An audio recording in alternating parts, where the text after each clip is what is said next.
Welcome to MuggleCast episode 421. I'm Andrew. I'm Eric. And I'm Laura. We are joined this week by Kirsten Acuna from Insider and BusinessInsider.com. Hi, Kirsten. Hey, guys. Thanks for having me. Absolutely. We have you on this week because you also visited Orlando last week to experience Hagrid's Magical Creatures Motorbike Adventure, which is now open, and we wrote it together, and we became friends, and then I was like, hey, come on MuggleCast. And I said, sure. You said, what's MuggleCast? And then sure. But it's great to have you on. We're going to talk about the ride. I wanted to have somebody else on who wrote it, so it's not me just babbling about it. And we've written it multiple times. Yes, we have. You actually wrote it one more time than I did. No. What happened was... False. Oh, more. I've written it 5 times now. Wow. Rub it in. Rub it in. There's people out there starving in China. There's people out there waiting in line 11 hours. Wow, and you guys wrote it. I actually did wait 8.5 hours one day. Okay. So. Was that all 5 times? No. Just one time. One time, 8.5 hours. Yeah, so we'll talk about that. So we're just going to start the show today with this discussion. So I just want to say, first of all, the ride is fantastic. Kirsten, I think you would agree. I wouldn't have waited 8.5 hours to ride it a 5th time if I did not enjoy it so much. Great way to put it. So this ride replaced Dragon Challenge in Hogsmeade. And that ride was actually called something else and existed before the Wizarding World of Harry Potter even existed. And Universal decided to retheme that ride for the Wizarding World. And then a couple of years ago, they said, you know what, let's put in a coaster that is, I guess, more family friendly and actually was built to be a Harry Potter ride. So they knocked it down a couple of years ago. They built this new ride pretty quickly. It sits exactly where this old coaster was. It is, well, I'll get into some cool facts about it a little later.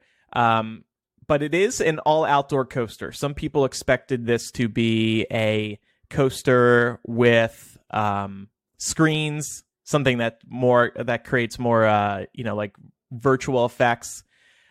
This is not that. And I was really pleased by that because Forbidden Journey and Diagon Alley both rely on screens. And that's fine, but we didn't need another screen ride. Universal has some other screen rides as well. Right. This is a real coaster. But before you get onto the ride, there is this queue. And this queue is actually kind of left over from Dragon Challenge. They rethemed it. Now, here's what's interesting about this. The story with this queue is that it is ruins.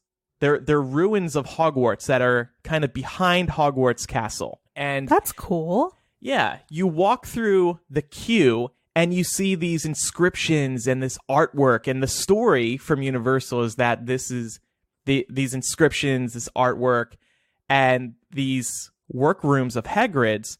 Well, not the workrooms from Hagrid's, but the other parts were left by Hogwarts students who have been there over the decades that Hogwarts has existed. It's been like a secret hideout behind Hogwarts.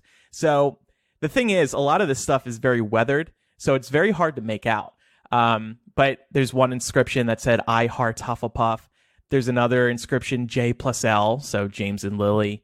Then there's one that says, wit beyond measure is man's greatest treasure. There's artwork of a phoenix, of a hippogriff. I know you had caught a couple other ones, Kirsten. Yeah, actually, you mentioned the hippogriff, which is right when you first walk into the ruins. I didn't mention this one to you, but there are the words, watch out, Malfoy. There's a hippogriff behind you right underneath the picture of that hippogriff. Wow. I love that. Very contemporary. Good reference to Prisoner of Azkaban, I think. Yep. Yeah. That's correct. There's, when you walk deeper inside the ruins, some easy ones that you can miss if you're not turning your head around, and that are very easy to miss if you're not shining a light on the walls, because as Andrew said, it's kind of dark, and it's kind of tough to read some of these scrawlings. But Celestina is brilliant, is written in what I call the egg room. It's just filled with a bunch of eggs, but it's written as soon as you enter the room, you have to turn around, and it's on the wall right behind you, and that's a reference to the singer Celestina Warbeck. I think that those are the two main ones that are that are scrolled. Oh, no, there's another good one that I didn't mention to you, which when you walk out of the pre-show, which I'm sure you'll get to in a little bit, turn around and to the left of the door is H Heart O, and that's for Olympe from Goblet of Fire and Hagrid and Olympe. Oh, and how they had a brief little flirtation. Oh, that's funny. Yeah, so you get the impression that these ruins have been here for a long time. And, I was like, oh, that is a really good story for this queue. Because, of course, a castle has ruins. Anyone who plays Legend of Zelda Breath of the Wild knows there are a lot of ruins around castles. So I was just really into that. It is very dark. Like Kirsten said, you need to have your iPhone flashlight out if you want to catch all these things. Plus, I feel like with the line, it's probably going to be even harder because people are blocking all of the inscriptions and whatnot. Well, I will say we spent a lot of time in each, because I did go through the line queue again with a bunch of people on the second day the ride was open. I'm sure we'll get to that a little bit more in a bit, but we spent so much time in every single room that it was very easy to point out every single thing, and we were just looking at everything in every single room as we spent 20 to 30 minutes at least in those rooms. I was going to say, I have a friend who waited in line 10 hours for it and got on, Carla, and she said that when they got to the egg room, they actually, like, you make friends in line, I guess, is one of the best ways to survive a line of this weight, this length. And she said that when they got to the egg room, they all kind of took turns and molded their bodies around and slept in the egg room. They took a nap. Yeah, people were sitting. That was the place where everyone was kind of just sitting down, and they looked like they were ready for a nap, honestly. Yeah.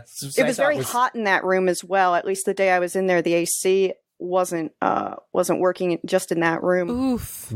So it was like 80 degrees. Rough. There was a little temperature gauge in the room. Yeah. So I have a question about the queue, because I feel like in the queues for the other rides at the Wizarding World, there were spots throughout where you could kind of step out of the queue so you could take more time to observe the room or the surroundings. Is this the case with this ride as well? I would say no. Okay. Yeah. I don't. It's more of a straight line. Okay. Yeah, there are less areas where you could do that. One of the cooler parts was one of Hagrid's workrooms, not with the eggs, but where it looks like he birthed the Blast-Ended Skrewt. There are a bunch of creature posters in this room. There's a poster for the Niffler. There's a poster for the unicorn. For a salamander, the Niffler and the salamander posters are right next to each other, which I thought was a very clear reference to Fantastic Beasts, especially with that line in Fantastic Beasts 2. Your eyes are salamander eyes. Yeah, totally. But above Hagrid's big desk in this workroom, you see two big posters for the manticores and the fire crabs, and these are the two creatures that combined create the Blast-Ended Skrewt.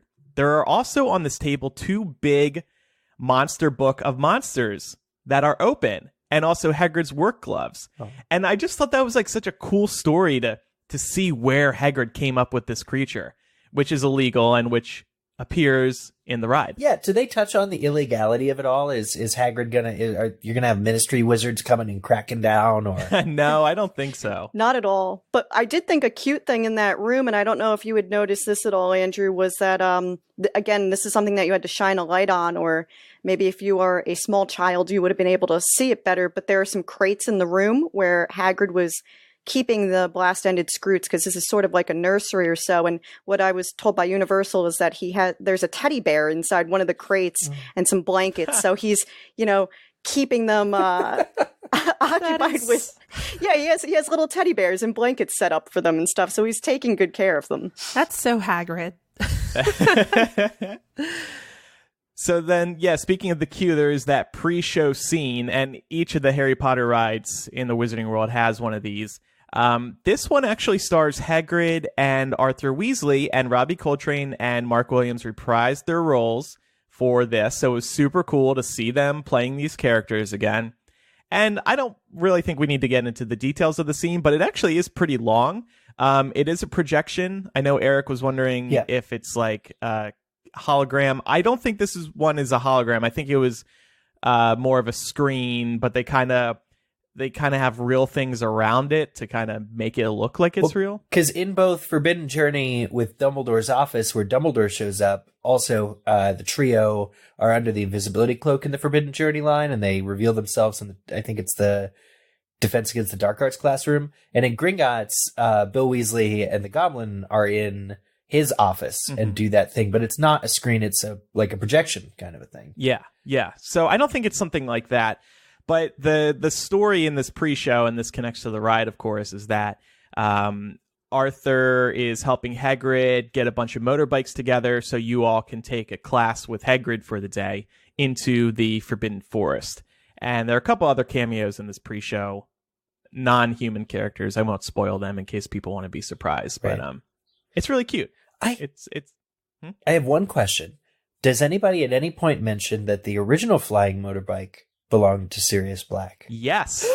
Yes. Cool. Okay, I just died. You do get that. I just died a little. I'm going to take time to recover. Thank you, everybody. Good night. Yeah, and that is in the pre-show. When you're also in that little pre-show room, I was told to look out for there's a menagerie of objects right in front of you, and I was told to look out for Arthur's teacup, which is in one of them. Oh, that's great. They really put a lot of thought into all this. I love it. Yeah. I feel like overall that's just something Universal has always done really well. Yeah. Is setting up the experience in their queues. Yeah. Yeah.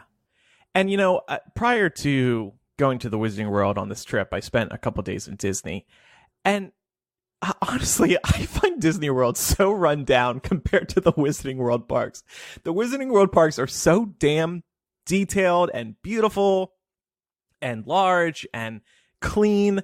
I think Universal is just killing it right now with their, not just these lands, but every other part of their parks as well. I'll actually go off of that and say something. When I was in the queue on Friday, there was actually a man going through the line picking up garbage that he saw in the queue, like to keep the experience real, I suppose. Oh, like saving the garbage? Like, I got this garbage. He was taking the garbage out of the quew that he saw on the ground. They're just keeping it clean. Got a good cleaning crew there. I thought you meant he's taking it home as a souvenir. No. I was like, okay. This piece of trash sat in the Wizarding World. All the crazies come out for these Harry Potter ride openings. No, but I also rode, the reason I waited so long to ride Hagrid's again on Friday was because I was trying to see if I could do every single Potter ride in one day. You can. You just need to have a lot of patience. But the other queues are very, very, very detailed, as you guys were saying. The experience of seeing the moving portraits, in Forbidden Journey. I love that. The moving pictures on the newspapers in Gringotts. The fact that they built an entire bank, Yeah. It's gorgeous. It feels like you're in the movie. It is. Yeah. So let's get to the actual ride. Like I said, it is really phenomenal. So, like I said, you're taking a class with Hagrid to learn about a few beasts.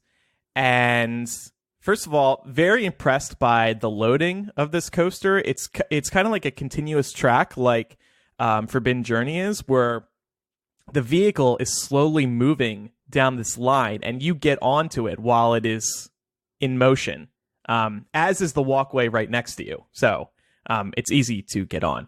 So the ride is about 3 minutes long. It is about a mile of track. It is Florida's longest coaster. It also has a free fall. It is the first free fall in any American coaster. Whoa. Yeah. And you reach speeds of about 50 miles per hour. It is so much fun. There are multiple launch points. It is twisty. It's turny. There's big inclines. There's steep descents. You go backwards at one point and twist. It is a thrilling coaster. Universal reps there we're calling it maybe the best ride that they've ever done, and I think that is pretty fair to say. Would you agree, Kirsten? Yeah, I would agree.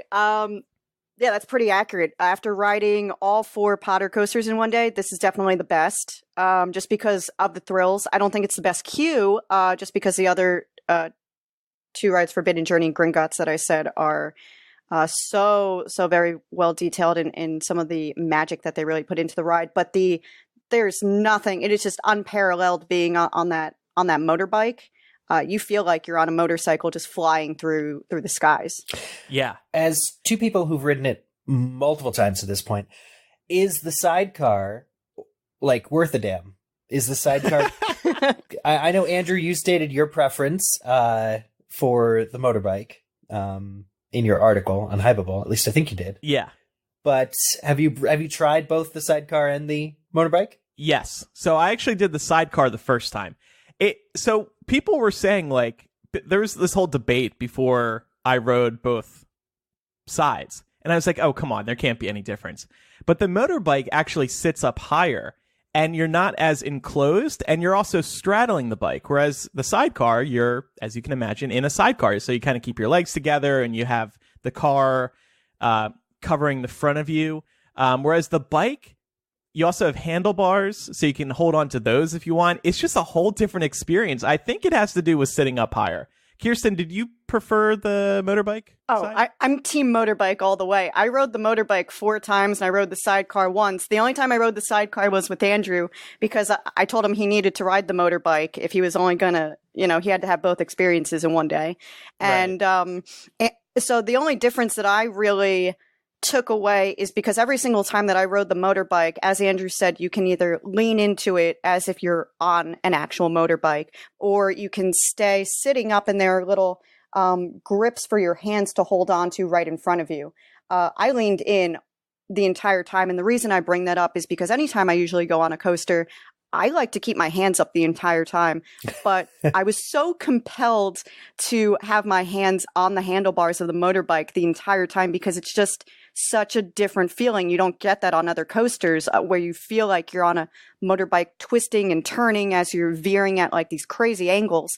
So when I rode with Andrew in the sidecar, since I didn't have my hands up any of the other times, I decided to just have my hands up most of the times in the sidecar, and that was most of the different experience that I had while being in that seat. Other than you do get to be closer to Hagrid and his animatronic, and the animatronic of the Blast-Ended Skrewt in the sidecar. Oh, because I'm worried that people will wait several hours to ride and then kind of be upset about getting the sidecar, or they'll have to spend the time in the queue to play like 100 games of rock, paper, scissors or something with their partner.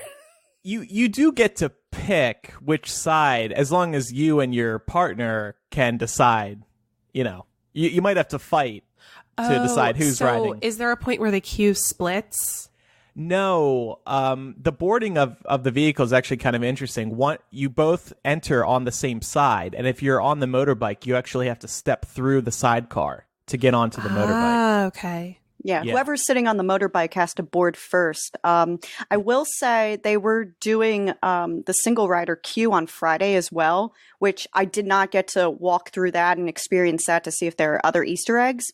They did take you a different route, I noticed, though, which I did not get to experience or go through at all on any of the media days while we were there.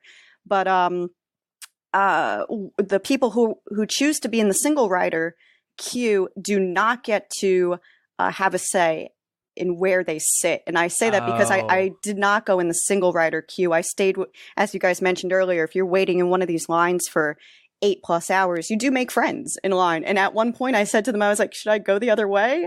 And they're like, oh yeah, you should see if the line's shorter. You've been waiting so long. And I did, but they weren't letting anyone else in. So I stayed with my little family that I had, made over the course of, 5 or so hours. Yeah. And then I got to choose, where I wanted to sit. And the guy who sat with me, he had no say.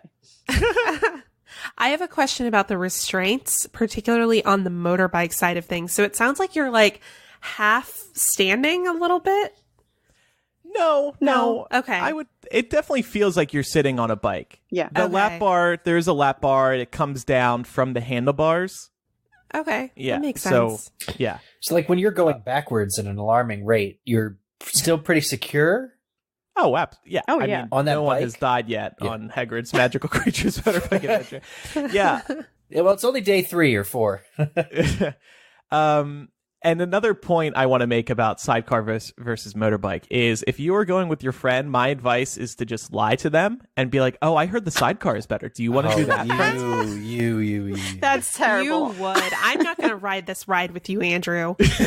No, I'll let you ride the motorbike side, Laura, if we ride it together. Fine. No, I'm just how are you going to settle a debate with your friends unless you tell them that you've heard the Sidecar is better? If I want all MuggleCast listeners to ride the motorbike side. That's the reward. I just Yes. feel like the Sidecar is kind of getting a bad rap here. You know, it's like the Sidecar is like the Hufflepuff of Wow. of these Harry Potter rides. Yeah. It's the Hufflepuff Van's shoe. Forgotten stepchild. Look, everyone who I rode the ride with on Friday, no one was upset. Like, anyone who was sitting in the sidecar wasn't upset that they ended up in the sidecar. Like, everyone seemed Right. really happy after the ride. Yeah, they didn't know any better. Don't get me wrong, you're still going to have a blast. I just feel like you are going to have a even more thrilling experience on the motorbike side. Yeah, There is a I difference. can see that. I do agree. So I have to say, I watched this POV video, Yeah. and it looks so thrilling. Like, I actually got FOMO watching this video because I was just like, man, I Yeah. want to come ride the ride. Yeah. You I know? was really glad they didn't show the queue in this video, and I'm not going to search the Potter Collector's other videos for like queue stuff because I don't want to know. Like, watching the ride, though, it really struck me how themed everything is. For being in the middle of the forest, I think the trees are only going to grow bigger, right? Because, like, they're big, but it's not quite giving me the forest vibe just yet. Maybe that's a good point. perspective I thing. wonder if their idea is that they are going to grow, because obviously trees grow. Yeah. Yeah, that would make sense. But I loved how there were like all these stations, you know, that the coast, like usually coasters are one and done. This coaster, like, relentlessly, Hagrid was talking to you the entire time. Yeah. And I really like that about it. It's a great way of marrying what's normally a very high thrill element, you know, in a roller coaster back to the storyline and, you know, other user experience that Universal prides itself on. So I want to talk about the Blast-Ended Skrewt for a second. okay. Sure. So obviously it's in the name, right? And so we always knew that the blasting happens from the end. But but that visual, I was like, oh, that thing ate Taco Bell. So yeah, I'm not sure. So we didn't mention this yet. Throughout the course of the coaster, Universal is calling it a story coaster. You're passing these beasts, and I think there's 5 of them. Each of them moves, which is really cool. I wasn't sure if all of them were going to move, but they all do. And the first one that you do run into is the Blast-Ended Skrewt, and that is also where Hagrid is, the Hagrid robot, and he moves as well, and it's pretty cool. And you kind of circle around them, and I guess it's supposed to be Hagrid's hut. I don't know. If it is, it's like a supersized Hagrid's hut, because the room is pretty big. And by the way, the coaster moves so fast that like you really don't have an opportunity to look at all the details in Hagrid's room. Like I still don't know what the hell is in there because I was staring at the Blast-Ended Skrewt and Hagrid. So it demands to be ridden a few times. But the Blast-Ended Skrewt, yeah, it does spray something at you. From its butt. Is it coming out of its No, butt? I thought it was coming out of the mouth. Yeah, I think so too. But Blast-Ended Skrewts, man. My thing was like, it's a blast end. Like, I always thought it came from the back end, you know? You're going to have to take that up with Universal. I don't. Maybe It's they my were question for Joe. Dear Universal, did this thing on me? Do Blast-Ended Skrewts blast out of their mouths or the other side? I need to know. This is a Blast family front. ride. Skrewts just doesn't sound Maybe good. its mouth is its butt. Hey, speaking of J.K. Rowling, was she there? Did she say No. anything? Did they have comments from her? Should we like send out a search party? Like, what is this huge ride? Like, I think, you know, I said this to Andrew earlier in the week when he posted his raving review about this ride. I said, I've really felt lately like Harry Potter, the brand in general, could use a win.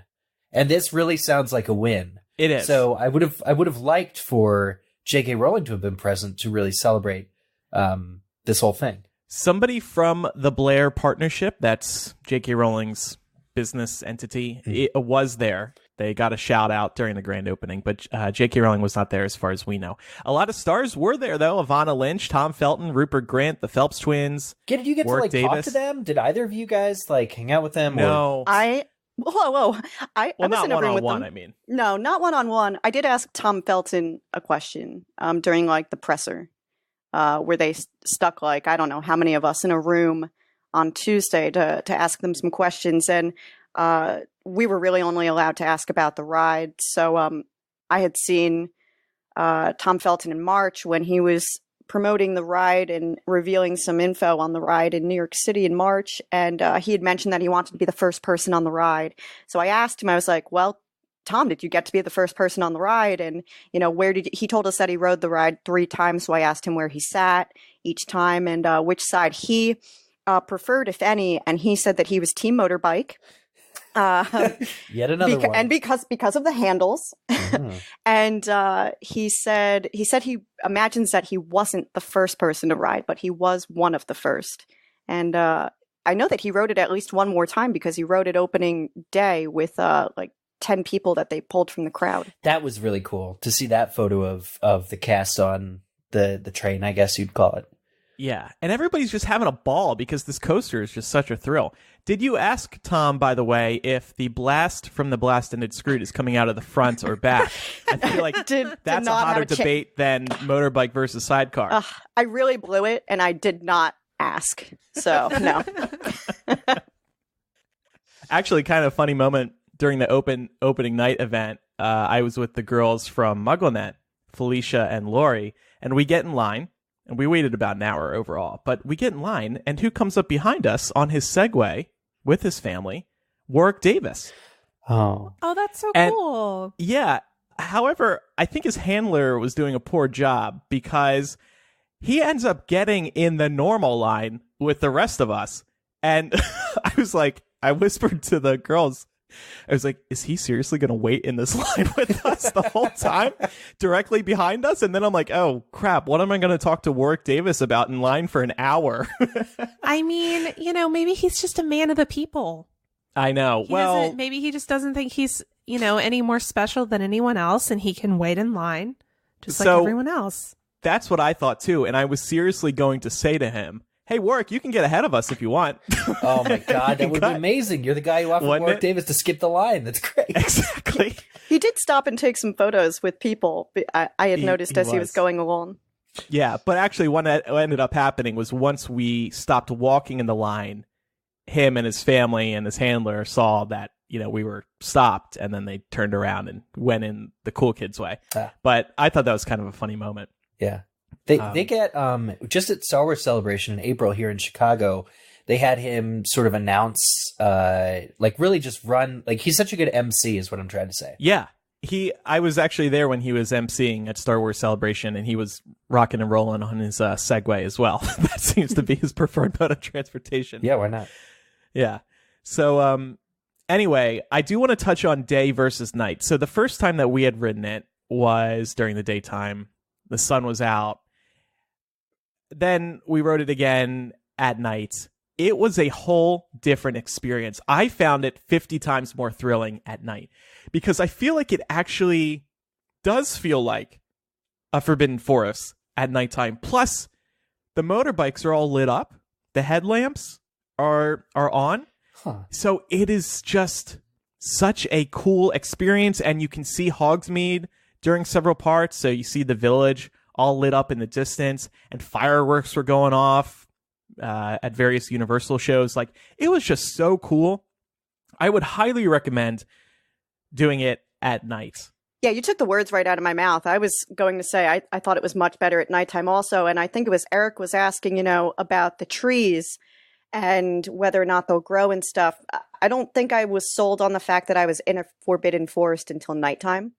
Yes. Because you do hear sounds as you're going through the queue, and it just felt like you could see the castle. There's a really great view of the castle as well from the queue that's worthy of a photo, but it feels like you're on the grounds of Hogwarts, and like you're not supposed to be there, and the ruins are lit up really nicely.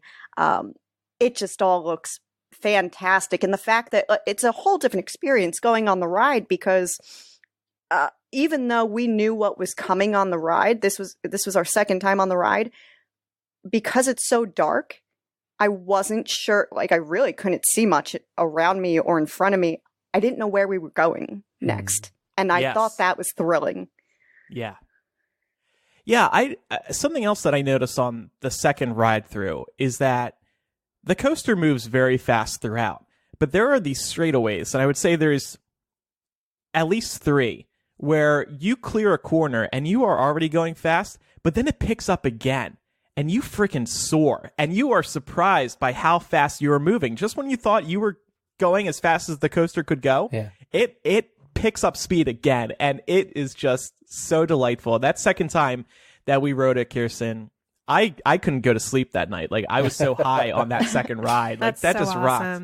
You should have stayed and rode it a third time. I know. So Kirsten and I were about to part ways, and she's like, I'm going to go ride it again. And then old me is like, oh, it's 10 p.m. I'm ready to go to bed. So I was like, bye. I wish I rode it again with you. Yeah, I mean, well, I wanted to do the motorbike at night. And so when we rode together, I did the sidecar. And I knew that was so great at nighttime that I was like, well, the motorbike has to be even better. Yeah.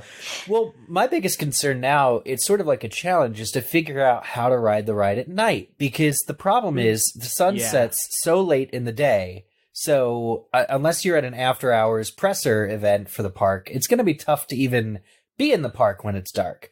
And then, that's not even the half of it. I would say, Eric, what I noticed on Friday, they still don't have the virtual queue up, but what I noticed is that they're actually cutting off the line at a certain point so that no one else can enter the queue. I entered at 9:05 on Friday. Yeah. So I have no idea at what time they put up a sign, but they put up a sign that said Hagrid's Magical Creatures Motorbike Adventure. Thank goodness I got the entire title of that ride correct. Nice work. But thank you. But they put up a sign saying it was at capacity at some point before I got off the ride. And I got off the ride at like 5:30. Right.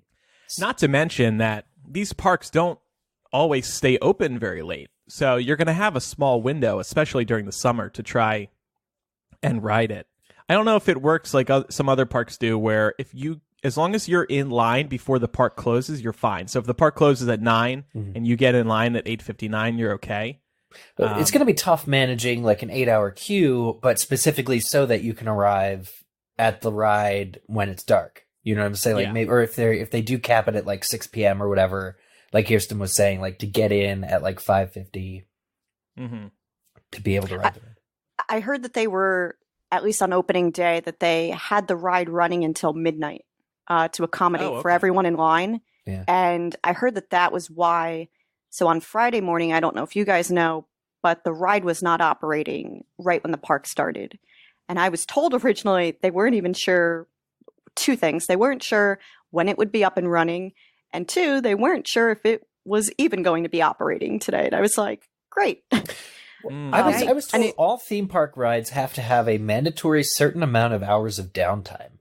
Which was weird. But I never heard that before. They must rest. The motorbike must rest. It's a living, breathing thing. I've heard the Sidecar is a diva. She needs a few extra hours of rest each night. So I have another question, and this is kind of related to the other rides in the park. There was a lot of buzz, especially when the Forbidden Journey opened up, about the ride not being accessible for guests of certain body dimensions. And I know that they made improvements to the ride to sort of like allow more people to be on it. And then I know the Gringotts ride, it was also made to be more like encompassing of more body types. What's your take on that for this ride? So when I was during the preview afternoon, a larger theme park blogger was trying to get in the test vehicle. And on one side, he was able to, if he really pushed in on that lap bar, he could get it to show a green light, meaning he could ride it. Okay. On the other side, he needed somebody else to push the lap bar down to get it to green light. Gotcha. It is not lost on me the fact that Hagrid-sized people cannot ride. You know what I mean? Like, it's Hagrid's motorbike, so you would think it would accommodate larger people. Yeah. Well, that's what I was wondering. I was thinking perhaps the motorbike side of the ride would be more forgiving. Mm-hmm. I think it actually is. Okay. And I'm only going to say that because the people I waited with in line on Friday, this was a concern of mine as well, because on Media Day, there were people who were worried that maybe it would be tougher for people to swing their leg over onto the other side of the motorbike. I thought that maybe it would be tougher to accommodate larger people on the motorbike because it just seems like it's a smaller than the sidecar. That would be what I would think right off the bat when I'm looking at both of them.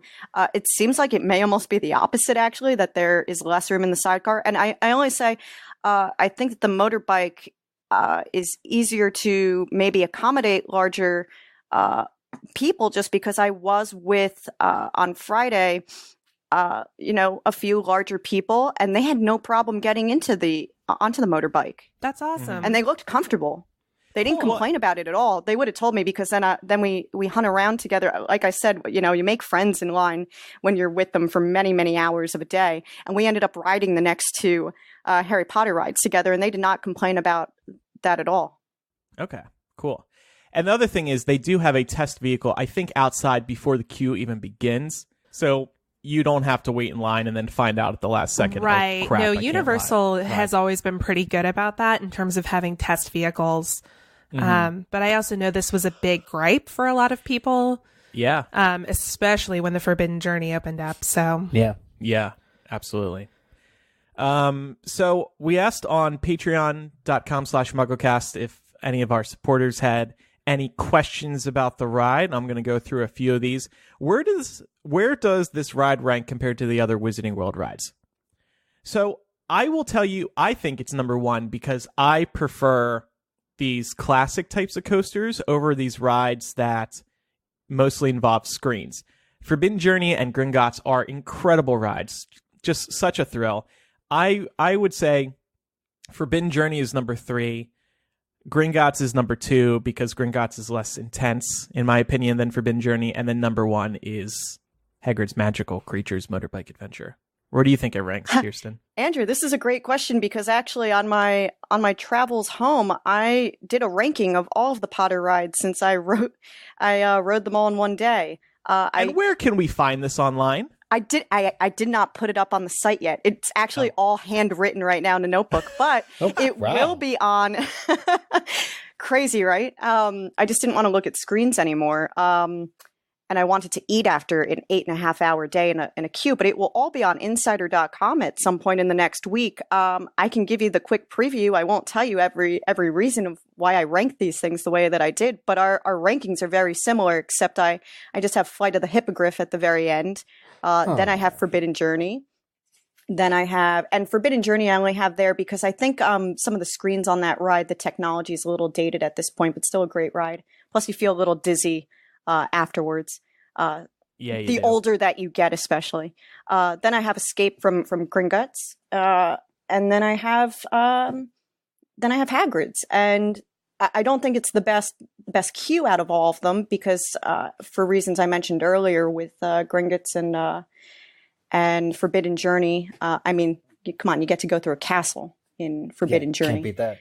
But yeah, I think that Hagrid's for the sheer thrill of the ride, and I don't think that we're spoiling the, what happens near the end of the ride, but I think that really sells it. Plus, we didn't even mention the best part of riding the motorbike.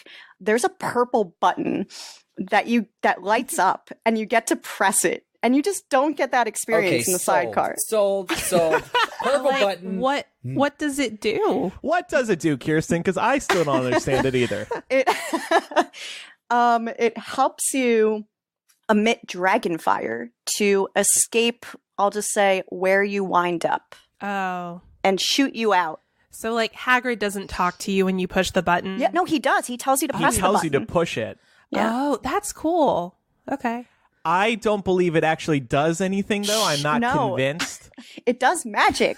Does it? You have to believe if it's Andrew. actually doing something cool, amazing. Yeah. But I don't think it's actually doing anything. So I kind of wonder what's the purpose of it. Speaking of ride preference and hierarchy, though, I feel the need to point out that Flight of the Hippogriff is currently my number one.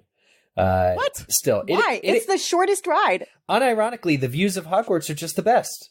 They are. That's I true. did note that. Oh, plus, I recommend actually going on Flight of the Hippogriff now because you get an excellent view of Hagrid's hut. That you Ooh. like. I think you get a better view of Hagrid's hut from Flight of the Hippogriff than you do while you're in the queue line for Hagrid's. See that? Well, it's elevated. It's a little higher too, so Mhm. that makes a lot of sense. No, Flight of the Hippogriff has been my favorite, and I see these blogs, and I think Andrew, in your article, you were like, "So the 3 rides at the Harry Potter parks." I was like, I'm just, There's I'm just 4. There's erasing 4. Flight of the Hippogriff. There's 4. It's blatant Flight of the Hippogriff erasure.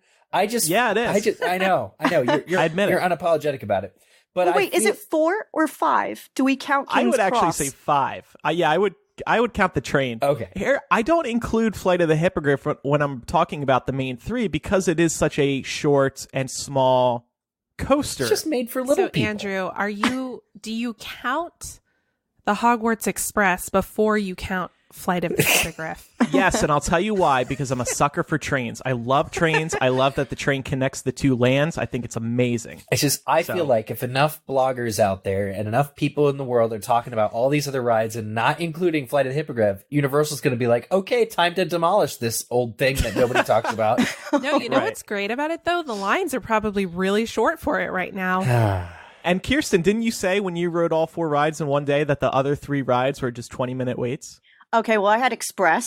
So also, I try to consider myself a bit of like a theme park novice. So I don't think you would get a 20-minute wait normally on Gringotts, but I really tried to think out strategically how I was going to do my day. And there were many pitfalls along the way, which I can tell you about now, or I can tell you about in a little bit if you want to talk about the 8.5-hour experience. We do have a sponsor this week who you've heard of before, HelloFresh. They make conquering the kitchen a reality with deliciously simple recipes. So simple that even a first year could handle them. Even somebody who rides Flight of the Hippogriff could handle them. We're all leading busy lives, and one of those daily hassles is, what am I going to have for dinner tonight? HelloFresh does all the meal planning, shopping, and prepping so you can focus on a healthier you and happier family. After you pick out your meals, HelloFresh delivers fresh, pre-measured ingredients and easy-to-follow 6-step pictured recipe cards that are delivered to your door each week in a special insulated box. And then whether you're a cooking novice or an expert like Molly Weasley, you can create these meals and impress your friends and family. All meals can come together in 30 minutes max, and they call for less than 2 pots and pans and require minimal cleanup. No spells required. This is the most efficient way to sort out dinner. You got 3 plans to choose from: classic, veggie, and family, with the option to switch between for when your tastes change. And you can also pick what you're receiving within these plans. So you just spend a couple minutes a week going, ooh, I want that. Ooh, that looks good. And if you're going to be out of town for a week, no problem. You can also skip weeks when you need to. I love HelloFresh because if I don't use them, I'm falling into a cooking rut where I'm making the same meals week after week. It's fun to work with your hands in the evening, focusing on making a delicious new meal that you've never had before. Give it a try. For $80 off your first month of HelloFresh, go to HelloFresh.com/MuggleCast80 and enter MuggleCast80 at checkout.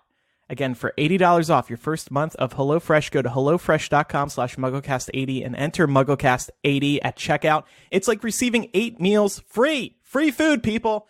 Support MuggleCast by supporting our sponsors. Okay, so let's get to a couple other questions here from patrons. Christine said, and I think this is a big question, I'm a little bit wimpy when it comes to rides. Would you say it's more or less intense than Forbidden Journey? Kirsten, I think based on what you said earlier, you think it's less intense than Forbidden Journey? No. I think it's more intense only because the people I was waiting in line with on Friday after the entire ride, they were like, why didn't you tell us about that thing that happens at the end? And I was like, well, because I thought that you needed to experience it for yourself. I guess in terms of intense, this ride doesn't make you dizzy.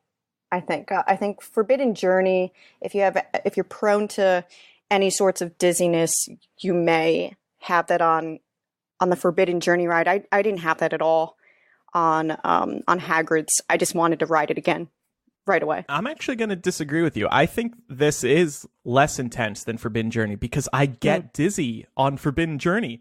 And at some points, it almost kind of throws you upside down, Forbidden Journey, that giant robotic arm. And so between all that motion and the screens, it's just too much for me. I come out of that feeling nauseous. Okay. Yeah, Whereas, all right. Yeah, and Hagrid, it is intense. It's fast. As I said before, it's twisty and turny. But I find it tolerable. I would kind of put it on the same intensity level as Space Mountain. I guess we have different definitions of intense. When you say intense, I was like, well, do you mean like the most thrilling ride? Or do you mean the one where, you know, how much your body is being impacted by the ride? To me, the question is like, should I be afraid to ride this? Because I hate big coasters. I did not like Dragon Challenge. That was there previously. I do not like the Hulk. Right. Just because that is really intense. You're so you go upside boring. Down. I know. I'm a roller coaster junkie. Like, I will literally ride any roller coaster. I have no fear. Yeah, I'm the same way. The only thing that gets to me is that I found as I get older that I can't re-ride coasters as much as I used to. So I'm from Jersey, which is near Six Flags Great Adventure, and I used to ride El Toro like back to back to back to back, and I can't do that anymore with like things like Forbidden Journey, and I haven't had the problem with Hagrid's, but if I find in the Hulk ride, I find that my head just starts hitting, you know, oh, that's the worst, sides, and then I'll get a headache. Yeah. So in terms of intensity, then I guess I'm gonna have to agree with you. Sold me now, Andrew. Forbidden Journey was the only one where I felt like I really needed to just kind of figure out, you know, just I was a little dizzy. I wasn't nauseous after that ride, but yeah, it's not one that I can do over and over again. I will say, I was once on the Forbidden Journey when it broke down. Oh, see? And that sucked because we were literally at the part with the Whomping Willow where you're on your back. Oh my God. This is exactly what I fear. This is why I don't like riding it, because I'm afraid of getting stuck upside down. I would have a panic attack. It does suck because like the harness is like over your chest. And I was just laying there like, it's okay. It's all right. I'm not going to die. This thing isn't going to crush me. It's okay. And like my grandmother was in the seat next to me, and I'm like worried about my 75-year-old grandmother who's like stuck on her back in this ride. Oh, did you just scream, "Damn you, J.K. Rowling"? I mean, I definitely did not enjoy the rest of the ride that much. Once it started up again, I was like, just get me out of here. I don't want to be on this anymore. The last time I rode the Hulk, I had the same problem, Kirsten, that my head was banging back and forth between the supports, between like the harness that comes down, and I myself too like cannot do roller coasters anymore, mostly because of that. I just get a lot more nauseous a lot quicker when my head is being impacted compared to when I was a kid. Apparently I could just take it more. But have you been on the ride since they remade the Hulk? Because didn't they like completely replace all the track? Yeah, did they fix it? I have been on there. I didn't go on it this time while I was there, but I was on it last year, and I found it to be, I don't know if it was because I was sitting in the front row, because I think sometimes your head bangs a little bit less depending on where you're sitting. Yeah. But I didn't have a problem really last year when I rode it. That's good to know. I think it is smoother after the remodel. Yeah, but because I too am not a roller coaster person anymore very much. Lourdes over on Patreon says, if someone is not a big fan of roller coasters but enjoyed Forbidden Journey and Escape from Gringotts, will they still enjoy Hagrid's Magical Creatures Motorbike Adventure? Yes. So I'm kind of in your boat, Lourdes. I feel like, so I'm not a big roller coaster fan, but I do enjoy at least a couple of times Forbidden Journey and Escape from Gringotts. You should have no fear going on this ride. You're just in for a treat. Scott asks, and this relates to a question Jemima also asks, I think. Jemima asked if this is like a new type of ride compared to what you find at other theme parks. Scott asks, how is the drop, which is exclusive to this coaster in America. There's no other coaster that has a free fall drop. Scott says, is it quick or pretty slow? That part looks awesome. So, it is quick. And that's why you shouldn't be afraid of it, because before you realize it's even happening, it's already over. Because it's a fall. I mean, you really do fall. It's not a slow drop. So I have a question about this claim that it's the only coaster in America that does this. I'm glad you bring that up. I want to call fake news on that because the Mr. Freeze coaster in Six Flags Over Texas does this. Does what? Does the free fall. Because this is, at least for me watching the video, it shoots you up like a straight track and then drops you back down, right? And there's a coaster that's not that. Oh. No? This is something else. Yeah, this is, you are horizontal. The vehicle is horizontal and the whole vehicle drops vertically. Where? I didn't notice this in the video. It is not the only coaster in the world to do that, actually, or in America. I'm trying to find. There's one at Busch Gardens actually that does this, and I only know this because one of my friends also works on coasters, and he was like, "Oh, that's fake news." Oh, it's called Verbolten at Busch Gardens in Williamsburg. Nice. It also has a drop track. But I think it's the wording of however Universal worded it in their release is whatever it is the first of. Because when you do go up, like you go up an incline and then go backwards down the incline. Like I grew up on rides like that, either at Ocean City, Maryland, or Wildwood, New Jersey. Like there's coasters that do that all the time. Yeah, I mean even Expedition Everest over in not Magic Kingdom, Animal Kingdom does that as well. It will, if you've ever been on that, you go up, the track ends, and then you go backwards onto another track. Yeah, right. Universal's wording is unexpectedly dropping nearly 17 feet on the first coaster in the U.S. to feature a free fall vertical drop. I bet you that the way that they word free fall vertical probably makes it an outlier. Other coasters free fall at a 85-degree angle. This is vertical.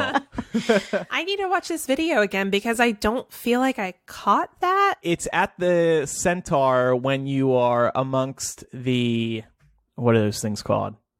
When you're amongst the devil's snare, you kind of fall through the devil's snare. Okay, the video is pitch black at that time. It is dark during that part. Yeah. But it is cool. I mean, it is quite a treat. I loved it. For what it's worth, I found that the Verbolten ride at Busch Gardens drops 18 feet vertically. This is the first coaster to drop 17 feet. Oh, okay. So take that, Verboten. I'm going to build the first coaster to drop 1 foot vertically. It's going to be great. The only one in North America. But here's something else I want to touch on, and I wrote about this in my Hypable review. It's all so seamless, all this ride tech. Particularly the going backwards and the free fall. Like you go into this, you go up and then you fall backwards just seconds later and it brings you right onto a new track. Yeah. Like that track switch must happen so quickly and seamlessly behind you. And then that drop, you don't hear any noises from the coaster, like getting ready to drop you. That thing is quiet. It just surprises you. It drops and then it launches again. It's just really impressive how this all works in tandem with each other while other coasters are also on the track. I'm really impressed by this technology. I was going to ask, how many trains do they have? So they do have more than one train going at once. Yes. Yeah, I heard there's about 5. Oh, wow. Yeah, they're not all out on the track at the same time. A couple of them are loading in the loading zone. Well, because did you ever do that thing where right when you're about to board, you recognize the same people getting off that got on a couple of stops before, like, so you can kind of count how many trains are going at once? You ever try that? Sort of. I have. Yeah. I don't think this is the ride where you're able to do that. As Andrew said, it must be like 5 total. And I'm going, or it could be more. I'm not sure. But I know that it loads about 2 cars at once.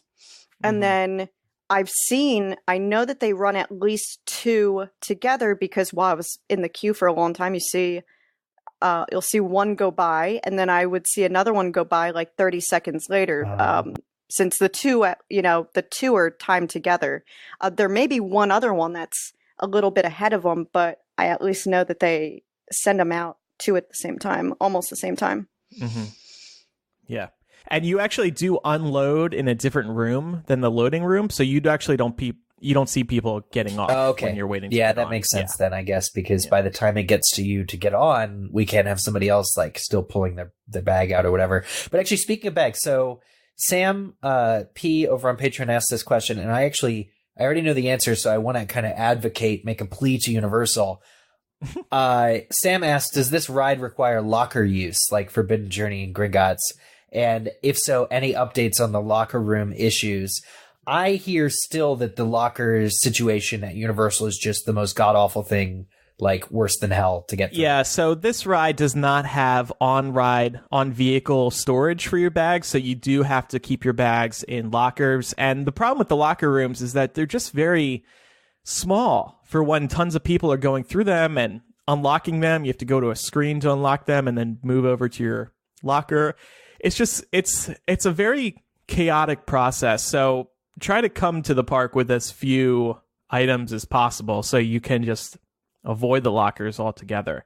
Unfortunately, they did not fix that. I wish they just added on-vehicle storage so you can put your bags on the vehicle with you. Then you don't have to worry about a locker at all. Yeah. Oh. Or maybe on like the loading track or something. Yeah. Sure, right. Yeah. Or maybe if you do bring a lot of stuff into the park and you do need to put some stuff in a locker, maybe I would suggest if you have really big items that you don't need for the day while you're waiting on line for so long, maybe try to put them in another locker outside. Mm-hmm. Yeah. Mm-hmm. I was going to say, because people buy stuff. You accumulate stuff throughout the day. You got new souvenir ice cream cups that you have to pay for over at Florian Fortescue's. Like, there's just stuff that people accumulate.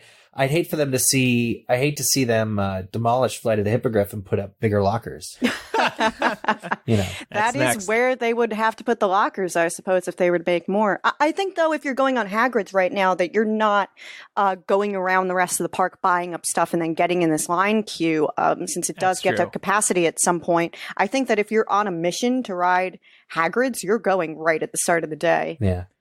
And let's talk about those wait times, by the way. What does this say about the staying power of Harry Potter that people are waiting all day to ride this ride? Like, this isn't just because it's a new coaster. It's also because it's Harry Potter. The fact that Universal can still pull in these massive crowds just speaks to how popular Harry Potter still is. Yeah. I hope it tells them that they should just continue building Harry Potter rides. They should just, push out into the park more. Mm-hmm. Because let me tell you, on Friday, so when I got to the park, we didn't even know if the ride was going to be running. And people stood in line for 3 hours when the ride wasn't even running, not even sure if we were going to ride it that day. That's how intense Harry Potter fans are. Yeah. It reminds me of opening day for Hogsmeade way back in 2010. The line was going outside of the park, through City Walk. It was huge. Yeah, this line was through the back lot. The 10-hour line. Yeah. Through the whole park. I mean, opening day, it was really interesting to see those wait times. I know a couple of people who listen to the show, Colin and Madison, they were there opening day. They got there, I think, around 5 a.m., and they rode by about 10 a.m. So that's pretty good. Yeah. My wait would have been like 5.5 hours if the ride started operating at 9. But because we had heard that it was, running until 12 a.m. on opening day, it needed to, have its coaster nap time. It's allotted whatever. Union break. Yeah. And it didn't start running until 12 p.m. Friday. Mm-hmm. Yeah, so I think it will definitely encourage Universal to build more rides. There's rumors they're planning a third theme park, fourth if you count their water park that they recently opened. And I imagine that might have Fantastic Beasts or Harry Potter in it as well. So yeah, I mean, all these other questions on Patreon, I think we answered mostly. Yeah, just this last one from Gabriella. There have been reports about a long waiting line. Is it worth it? Look, if you're there, yeah, I guess. Yeah. I don't know. I mean, that's a hard question. Do you mind waiting in line for 8 hours? I mean, everything I've heard makes me want to wait in line for 8 hours. I mean, about the ride. Like, Andrew, I think you and me and Micah did Gringotts. It was like 4.5 hours when that opened. What? In that ride? I was in line with Micah for 4.5 hours on Gringotts. I don't think I waited with you Okay. guys. Maybe I did. We're like in a small group, but Yeah, it was. I mean, so 4.5 hours in line, I know because I've experienced it, was doable and fun. So yeah, I guess it comes down to your personal preference. Are you willing to wait that long for a ride? I think some people are diehard Orlando locals that just live and breathe theme parks, so they want to be there opening day to just be a part of it and, you know, get the Instagram and all that. Yeah. And then some people might be like, no, I don't want to, because if you spend 8 hours, that's basically your entire day in the park. So, and a park ticket costs, you know, probably around $100 or so. So the question is $146. Like, yeah, do you want to wait that do you want to spend an entire day paying $100 and so to ride that ride? I don't know. Yeah, I think you need to weigh your pros and cons. Like, look, if you have a small child, no, you're absolutely not going to want to be waiting on this line queue unless you have, like, I don't know, 5 external battery chargers with you so that your child can watch episodes of like something on Netflix to keep them occupied. I would not go. I was by myself. So go if you have maybe a good group of friends who are also very patient and who are roller coaster junkies. You know, I actually went on this queue. I didn't have water or anything with me, but Universal was handing out water, significant like amounts of water bottles to anyone who needed them. They were letting us go out of the queue for bathroom breaks. And if we needed food, they would let us leave and come back into the line as we pleased. So like they were very good about all of that stuff. So I wasn't concerned there. The longest I've ever waited for a coaster before this was Kingda Ka when that opened at Six Flags in Jackson, New Jersey, and that was a 7-hour wait, and I don't think I would have done that again. But I was right at the front of the ride, and it had just broken down. But in reality, I don't think anyone's really probably going to be doing a wait that's 8 or 10 hours for much longer. They're supposed to have a virtual queue for the ride, and I would imagine, you know, it's to let you hold your place in line and then go to the queue when it's your turn or whatever, to stand in the actual queue so that you can go and ride other Potter rides and get the most out of your money there. So I don't know if you need to wait like 8 hours. Here's the other thing. If you are going to be down there anyway, and it is your one time at Orlando, you know, we got to get out of our bubble and realize that for a lot of people, this is going to be their one time visiting the park or their one time in the next 10 years. Then yes, absolutely, you should wait in line for it because you don't want to miss it. If you're a regular, maybe wait a while. I'm looking right now, the wait time right now is 300 minutes according to the app. So that's what, 10 hours? Yeah, but it's 5 hours. It's 5 hours. 5 hours. That's not bad. It's already gone down. It's already half of what it was just 2 days ago. Right. So that's the other thing. We're talking about these 8 to 10 hour waits right now. We'll see what it is in another couple months. Yeah, it's opening week. Like, you know, this is for the diehards who wanted to be there, you know, right when the coaster opened. I went to Toy Story Land the Monday after it opened, and I originally waited 3 hours to get into that area on opening day. But that Monday afterwards, I was able to go on whatever I wanted. Yeah. So Monday, let me tell you, a Monday or a Tuesday is probably your best bet then to go on something like Hagrid's. That's good advice. And do it first thing in the morning. Yes. Don't wait. I know we said ride it at night, but your best bet is just to do it first thing. So the line will probably be at its shortest if you're there at opening. Andrew, I just thought of a new segment for MuggleCast. Every time we record, we should check the current wait time for the... Sure. That sounds good. Yeah. Keep people posted. Yeah. I mean, and even though I waited, 8.5 hours, I did get to go on every single Harry Potter ride across both Universal Studios and Islands of Adventure in one day. And including Flight of the Hippogriff? Including Flight of the Hippogriff. That was the third Harry Potter ride I went on that day. So let me tell you, actually, Hagrid's was not the first Harry Potter ride I went on Friday. Gringotts was. Mm-hmm. And then I went over and stood in the 8.5 hour line because I didn't know if Hagrid's was going to be open at all. I was just told that it wasn't going to be open at the start of the day. So I was like, well, what am I doing waiting over here? Yeah. So I, booked it over to Universal, went on Gringotts, and that's why it was a 20-minute wait because it was 8 a.m. when they had early park admission, got in and out of that ride. And my master plan was to actually take, this is a little trick, I don't know if everyone knows this, but I like to take the Hogwarts Express over to the side of the park that isn't open yet. If they have it running and if it is open, you're able to do that. I did it back in 2014 when Gringotts first opened. But unfortunately, the Hogwarts Express was not running Friday morning, and they didn't have a time for when it would be running. So it was out of town. It was in northern England or something. Oh, yeah. So then I went back over to Islands of Adventure, and to my surprise, it was like 8:45 or 8:40, and they had already let everyone actually into that park who was waiting outside for Hagrid's by then, and that park wasn't supposed to open until 9, so that's why the line was as long as it was at that time at 9. So, closing thoughts. The ride is amazing. Like I said, after riding it that second time, I was just riding, pun intended, on a high. It was just such a thrill. Please, everybody go check it out when you can. It is, even if you've been to the Wizarding World before, it is well worth making another trip to ride that once or twice.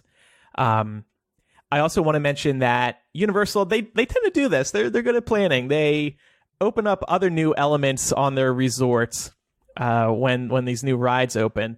They are opening a new restaurant in City Walk called Big Fire. It's American fare. It was very good stuff. Kirsten and I both got to try it. And they're also opening up new hotels. Endless Summer, they're called. These are their most affordable hotels yet. So please check them out. They are beautiful hotels as well. Tons of rooms, great prices. Eric, actually, when we go down to Orlando in August, I think we should stay there.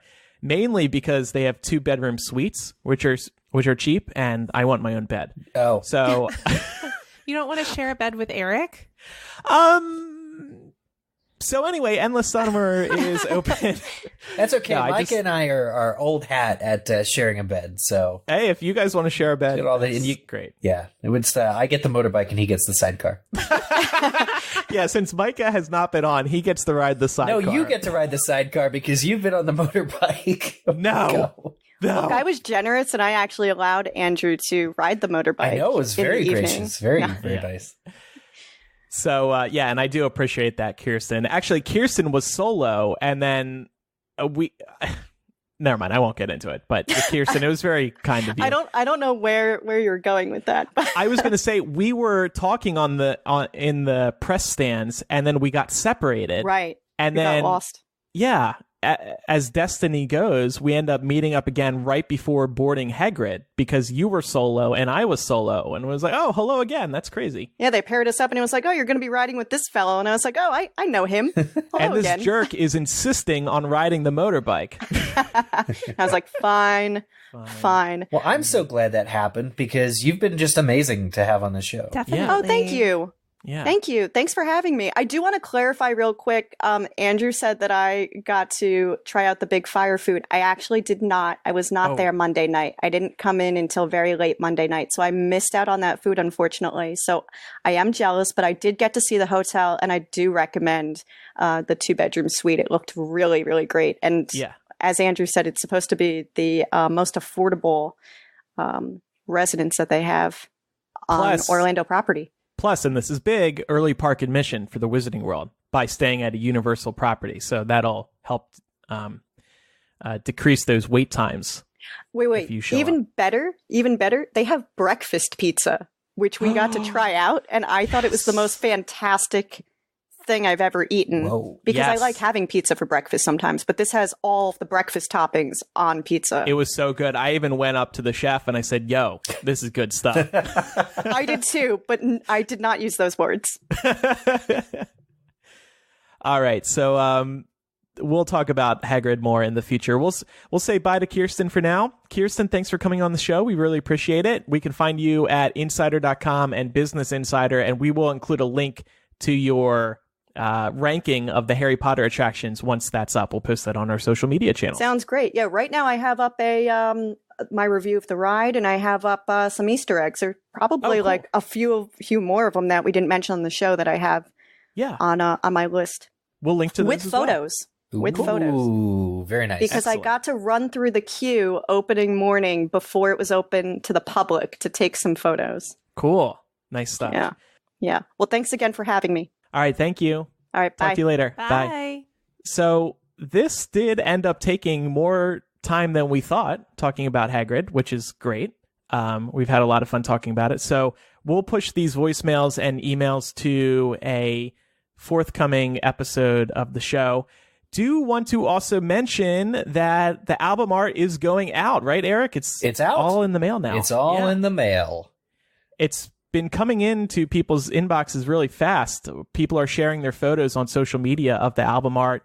Thank you to everybody who is sharing the photo. Please tweet us, hit us up on Instagram, Facebook, email whenever you receive yours. We want to know that you received it. Yeah, it's already arrived in places like Scotland. So that's great. How did it get over there so quick? Well, I did international first, so I shipped that out maybe Monday, and by Friday it had arrived. So that's still like crazy. A 5-day turnaround for international when it's just we just put a global stamp on it.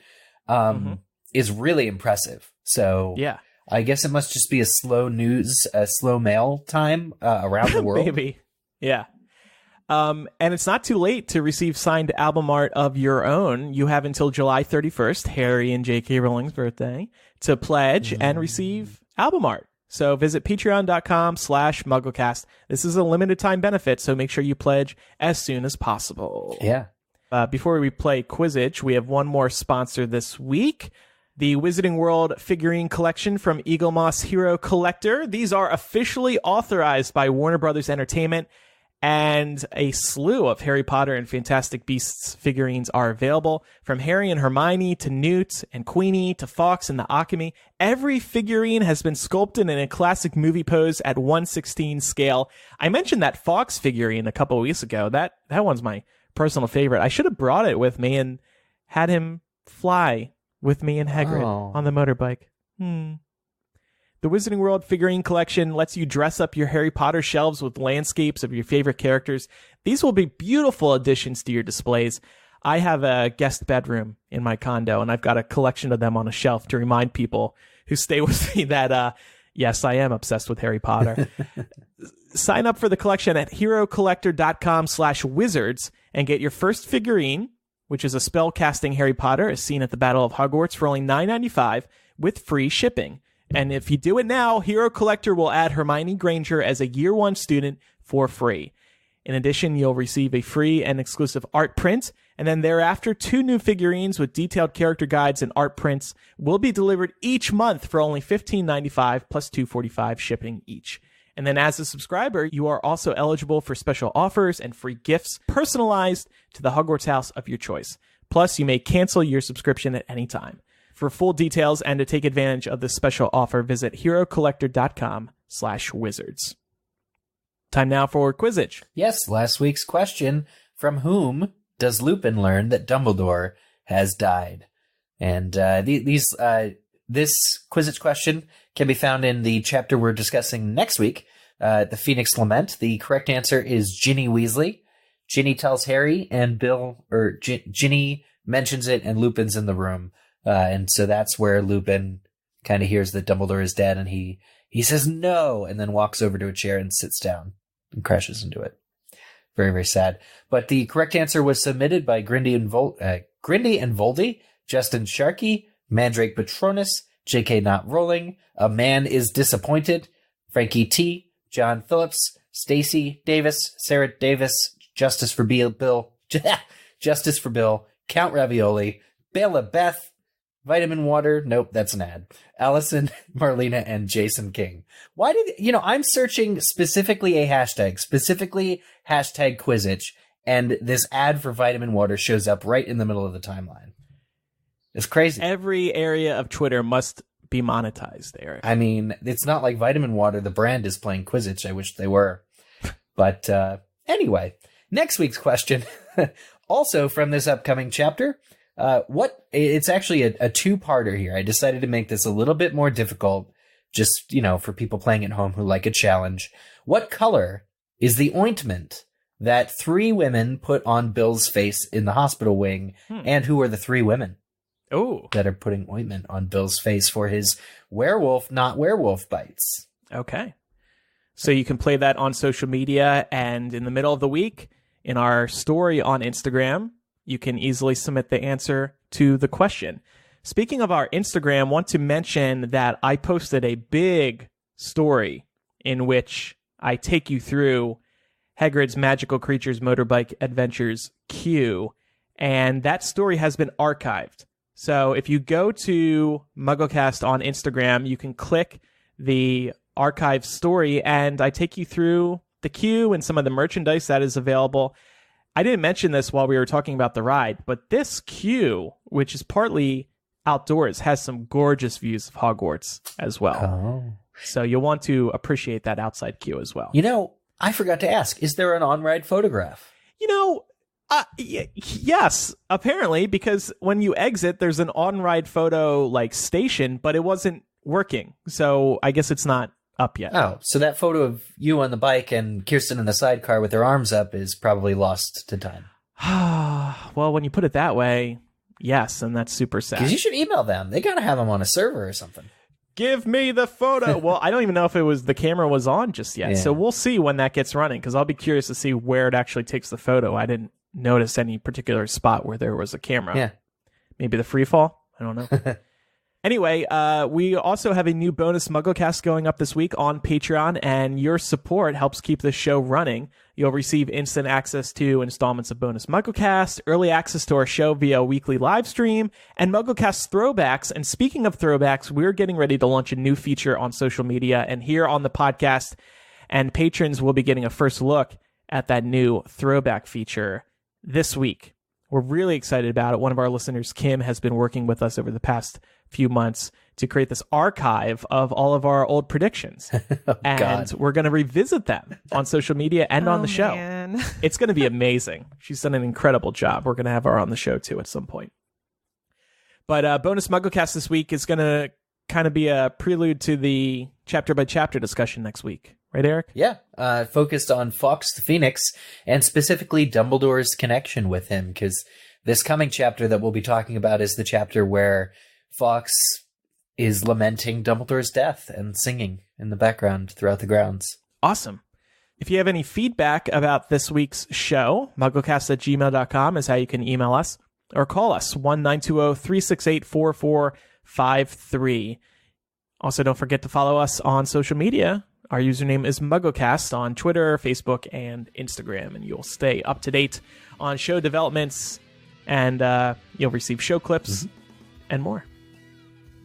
Thanks, everybody, for listening. I'm Andrew. I'm Eric. And I'm Laura. See everybody next time. Goodbye. Bye.